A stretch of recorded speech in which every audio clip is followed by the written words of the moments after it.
பல்லடத்தில் இரும்பு கம்பியால் தாக்கி மண்டை உடைப்பு வாலிபர் கைது.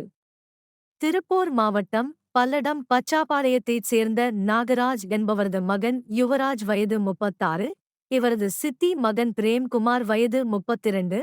இந்த நிலையில் கடந்த 7ஆம் தேதி இவர்களது தாத்தா இறந்துவிட்டதை அடுத்து இறுதிச் சடங்கில் பங்கேற்ற இருவரும் பேசிக் கொண்டிருந்த போது இருவருக்குள்ளும் திடீரென வாய் தகராறு ஏற்பட்டுள்ளது. இதில் ஆத்திரமடைந்த பிரேம்குமார் அருகே இருந்த இரும்பு கம்பியை எடுத்து யுவராஜை தாக்கியுள்ளார். இதில் யுவராஜிற்கு மண்டை உடைந்து ரத்தம் கொட்டியது. இதையடுத்து அக்கம் பக்கம் உள்ளவர்கள் அவரை மீட்டு பல்லடம் அரசு மருத்துவமனையில் சிகிச்சைக்காக சேர்த்தனர். இதுகுறித்து அவர் கொடுத்த புகாரின் பேரில் பல்லடம் போலீசார் வழக்கு பதிவு செய்து பிரேம்குமாரை கைது செய்து நீதிமன்றத்தில் ஆஜர்படுத்தி நேற்று சிறையில் அடைத்தனர்.